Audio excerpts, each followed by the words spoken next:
자, 여러분 안녕하십니까? 오늘 또 일본의 여러 가지 소식을 알아보는 시간이었습니다. 오늘 날씨가 화창하고요. 이제 머지않아 며칠만 있으면 이번 주죠. 토요일, 일요일은 사쿠라가 많이 피고 있을 것이라고 생각이 듭니다. 네, 그러면 여기를 한번 알아보면서 오늘 테마와 같이 한일 커플이 요즘에 부쩍 늘어나고 있습니다. 그래서 여기에 관해서 어떻게 해서 그 이유는 왜 한일 간의 결혼이 늘어나고 있는지, 그리고 어떤 분이 많이 결혼을 하고 있는지에 대해서 한번 알아보도록 하겠습니다. 자, 그럼 여기를 한번 보면서 이야기를 하도록 하겠습니다. 또 뭐냐면요, 그러기에 의해서 한번 조사를 해보았습니다. 그러기에 의해서 조사를 해보았습니다만 한일 간에 왜 이렇게 많이 요즘 부쩍 한일 국제 커플이 늘어나고 있는지에 대해서 한번 알아보도록 하죠.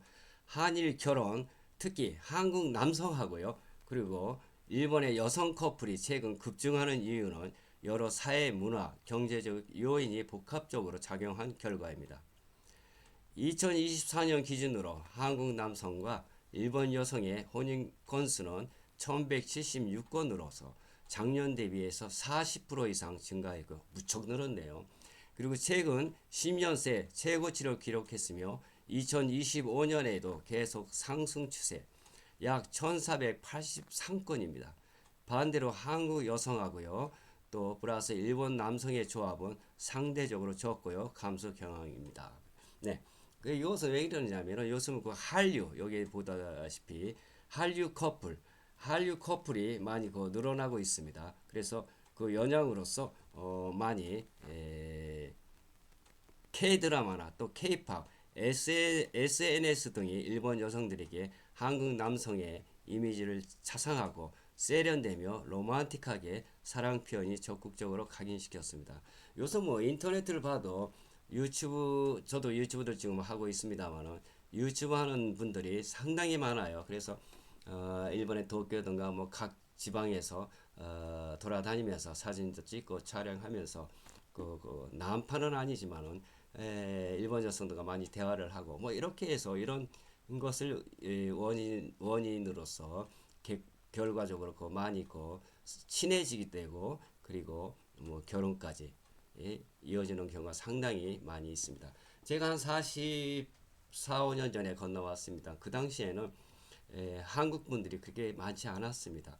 있다고 하면 뭐 동경의 아카사카 정도의 뭐 술집을 경영하는 한국의 마담이라든가 또 거기에서 일에 종사하는 여성분들이 많이 있었습니다만 지금은 거의 그런 것이 술집 관계가 없고요. 뭐랄까 그 SNS 등가 이런 것들로, 그리고 또 한류 열풍으로 인해서 그 한국에 그 많은 관심을 갖게 되었죠. 그리고 또 그런 결과로 이어져서 많은 결혼 커플이 많이 늘어나고 있습니다.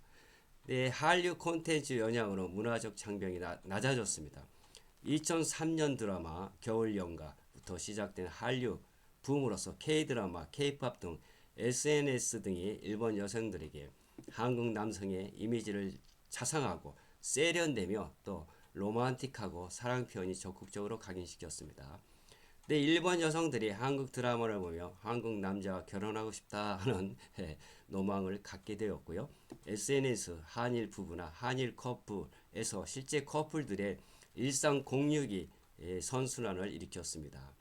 반대로 한국 남성들은 일본 여성의 섬세하고 배려심이 많으며 여성스러운 이미지를 긍정적으로 봅니다. 네, 저도 그랬습니다만은 일본 여성들이 좀 상냥하고 부드럽습니다. 그런데 속에는 상당히 강한 의지를 갖고 있는 것이 또한 일본 여성이다 하는 것을 말씀드리고요. 저 경험상입니다. 그리고 한일 양국의 젊은이들의 상호 호감도가 역대 최고 수준.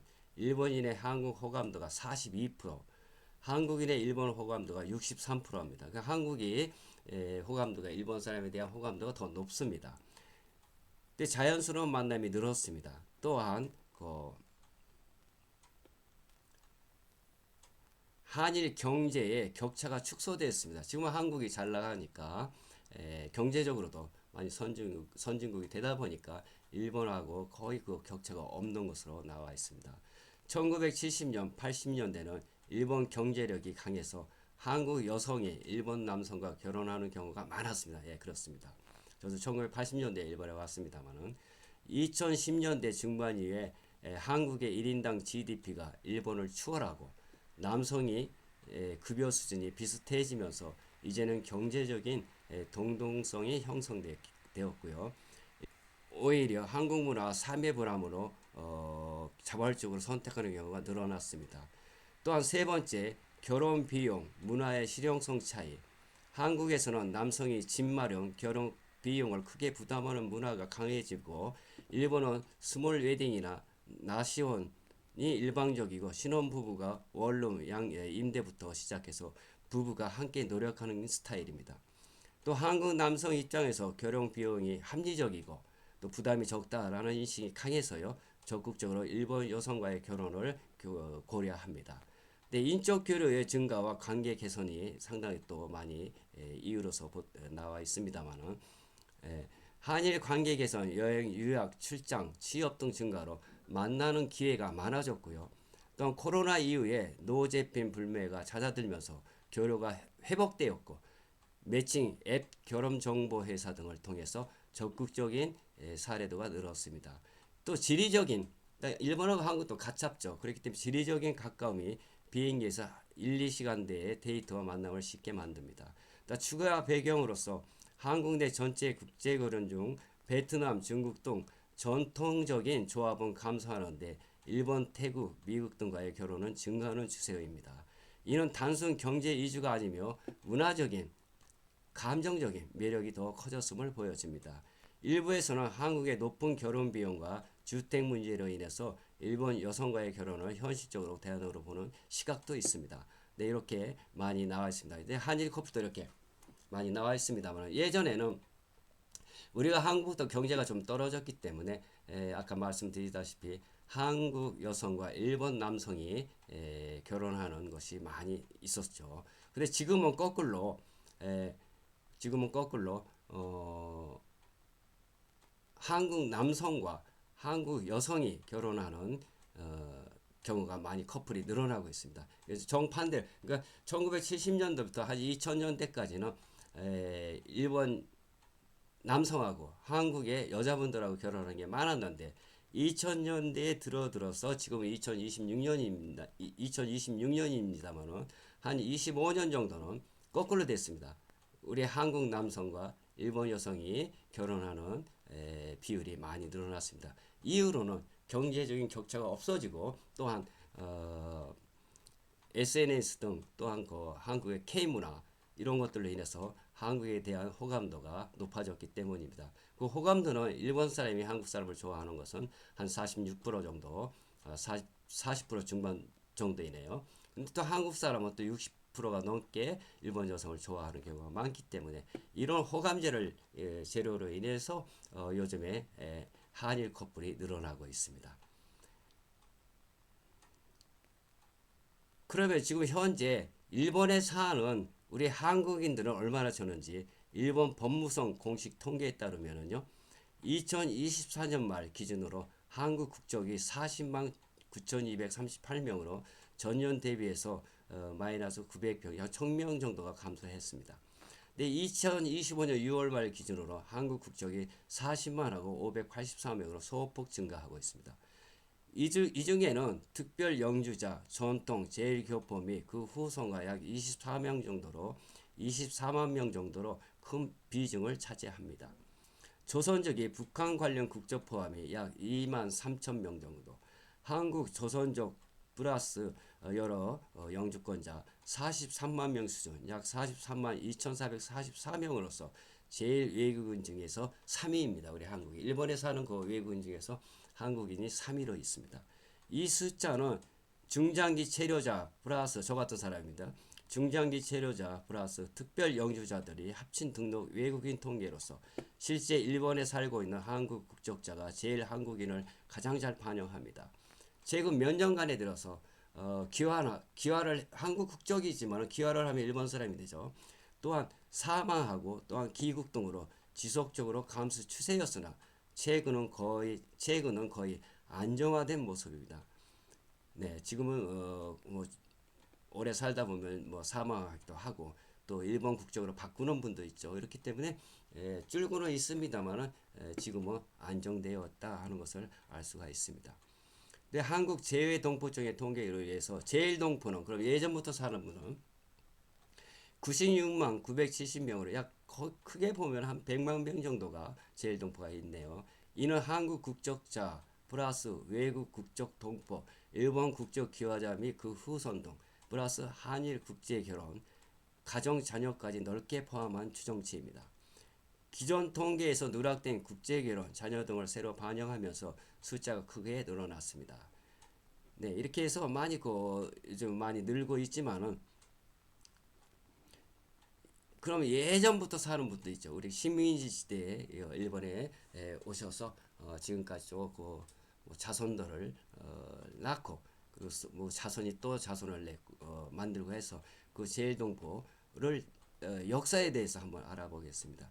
일본 일제 강점기 식민지 지배의 직접적인 결과로 시작된 약 100년 넘는 역사입니다. 이들은 단순한 이민자가 아니라 강제 경제적 이유로 일본으로 건너간 조선인과 그 후손들로 일본 사회에서 오랜 차별과 정체성 갈등을 겪으며 오늘날까지 이어지고 있습니다. 식민지 시대 이전은 1945년 해방 직후의 이주와 강정 동원의 시기입니다. 1910년 한일 병합으로서 또 1910년대, 1920년대에 일본의 노동력 부족으로서 조선 농민과 이 대거 이주를 했습니다. 1920년 약 3만 명이었던 것이 1930년경 약 30만 명으로 급증하고요. 저임금 3D 업종으로서 빈민가 생활을 해왔습니다. 또 1930년대 후반에 1945년 중 중일 전쟁과 태평양 전쟁으로서 강제징용이나 징병, 본격화, 국가총동원법으로 약 67만 명에서 100만 명 이상이 강제로 일본 본토로 동원돼 1945년 해방 직전에 제일조선인의 수는 200만 명까지 증가했습니다. 그리고 여기를 보면은 해방 후에 잔류와 제일동포 사회 형성 1945년 8월 해방 약 200만 명 중에 대부분 140에서 150만 명이 귀국했고요. 또 1945년, 1950년 사이에 공식 귀국자 104만 명이 있습니다. 잔류자, 근데 일본에 남은 사람이죠. 약 60만 명이 일본에 남고요. 이는 한반도 정치 경제를 불안정. 이들이 제일동포 1세대의 기반입니다. 약 60만 명이 제일동포의 기반이라고 합니다. 이제 잔류자죠. 일본에 남은 사람들. 1947년 일본 외국인 등록청으로 외국인 취급 일본 국적 상실. 1952년 샌프란시스코 강화 조약으로서 공식적으로 일본 국적을 박탈당했습니다. 네, 이로써 박탈당한 데 있지만 지금까지 계속 이어지고 있죠. 결과적으로 한 60만 명 이상이.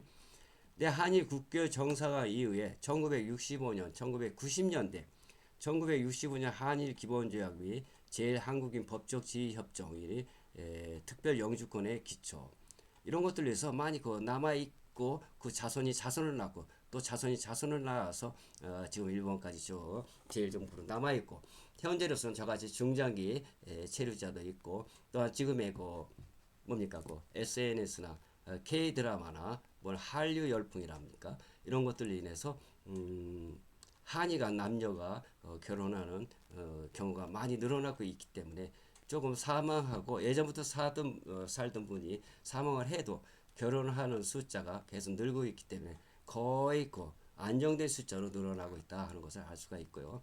아까 말씀드렸다시피 제가 45년 전에 일본에 왔습니다만 그 당시에는 한국인이 저희의 동양에서 살았습니다만 그 뒤로 몇 년 뒤에 이바라키로 왔습니다만 이바라키에는 한국인들이 별로 없습니다.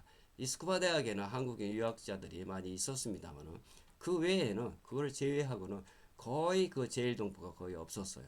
물론 예전부터 식민지 시대에서부터 있던 분들은 몇 명 보였습니다만은 민단도 있고요. 그러나 새로 늘은 현재에 건너와서 사는 분들이 그리 많이 안 왔습니다. 근데 지금은 어디를 가나 한국인들이 많이 있고 눈에 띄고 있습니다. 근데 이런 걸로 인해서 예전과 많이 참 달라졌다 하는 것을